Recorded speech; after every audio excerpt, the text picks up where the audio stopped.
your keys.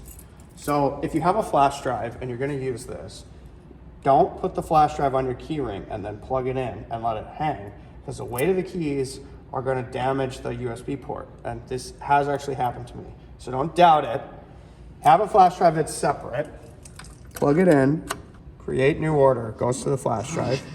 So navigate to the folder that has your file. Which one? I think that it's just in all. Dungeons and Dragons? No. We gotta play Magic this week. Wait, which one is it? So I guess you tinker with the settings until you find your file. Create order. Mm-hmm. And we want to edit this order on the machine, right? Yes. Setup pattern. I click this, right? Mm-hmm. Why? What is that? That's like stitch options, length. right? Yeah, that's the option for stitch length, like for each individual setting. So NP5 and NP6 is what we're using. NP6 is the lower number, which means it's going to be tighter. And I want to make NP5 lower, like in increments, to see if it can run tighter. So it says front and rear, and we want to try making NP5 the rear, the front stitch length, the same size as the rear stitch length. So I think and a lower number is going to be tighter knit, right? Yeah. And the program that you programmed knows what NP5 is for. Yes. Oh, that makes sense. So my comment is, be careful about these comments. They could be irrelevant. You might misinterpret it, and only the person who wrote the program will know decisively what these number variables are. Yeah. And that's what these are, right? These are variables, Yeah. like that hold a value that can be assigned to something in the program. Yeah, and the Caston uses a different.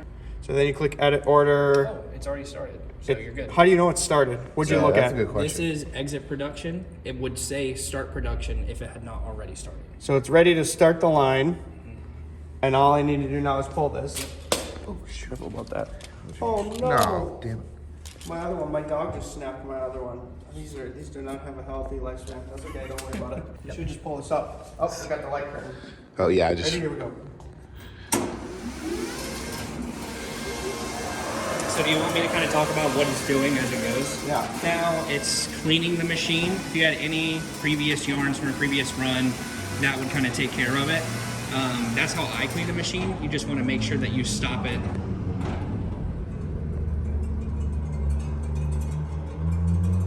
I don't understand why that Is happens. that an error? Wait, it just came up. That's normal. Oh, did it come up? Yeah. Okay. It just took a second? Yeah. Anyway.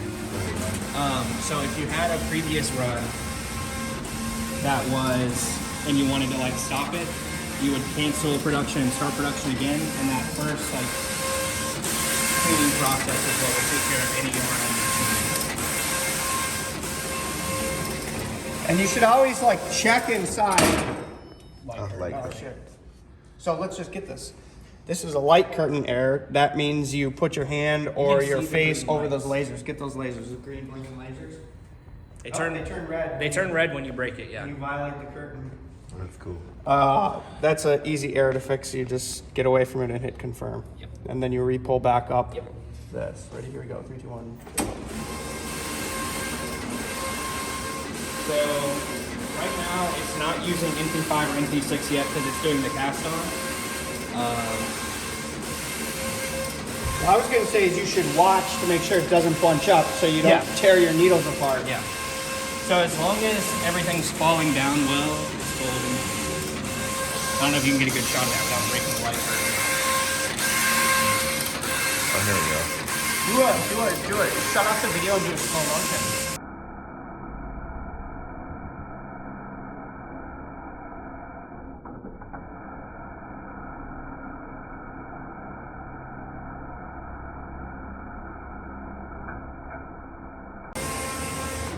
You have to get up here.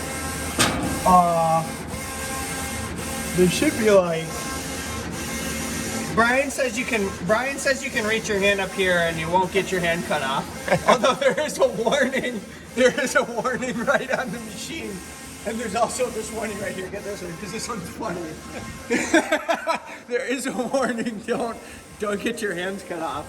But according to Brian, you can put your fingers up here. Yeah, you're not good. I would say that it's pretty much impossible to get your hand inside the machine. So what Brian usually does is, I gotta get a better hand. This is tough.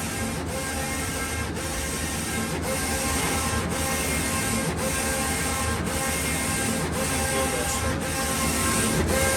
I feel the thing coming out, but I can't. I try to unwind it. Like pull it up. Oh, there it is. Yeah, there it is. Like having a baby, you just gotta. I got it on video. It looks really cool.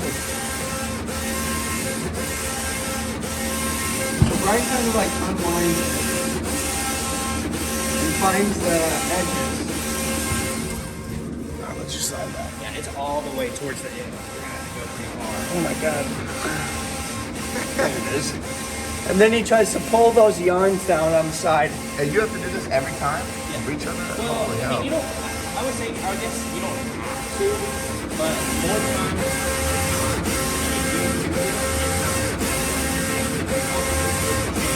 Wow, your hand was on a light sensor too. There was like red on your hand when you were doing that.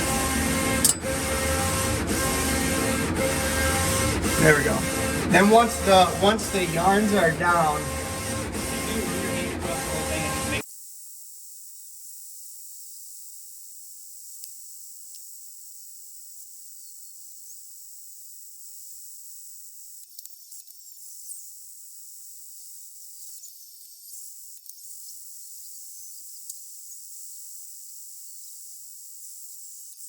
These don't do it. strings are loose, so I would try cleaning it out by hand first, just to make sure that the machine is not going to come by. So you just pull this? Yeah, just pull them up, cut them if you have to.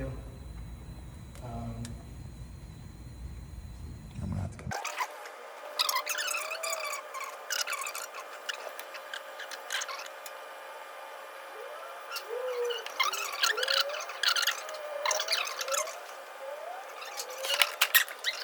I should just go to exit production, right? Yeah.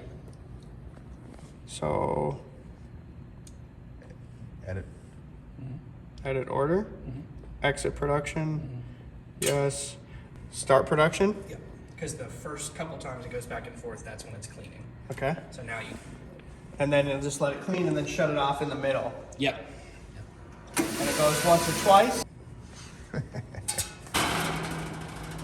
Okay. So just pull it. I guess so. Do you want to hold your product, Dr. Becker? Hang on.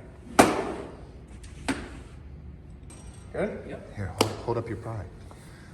For your money shot. All right. Oh wait, we should actually talk about this. So look at this. So there's an imperfection in this knit here and here. You can see it more clearly here and here. That means that there's probably a broken needle in the bed, and that will need to be fixed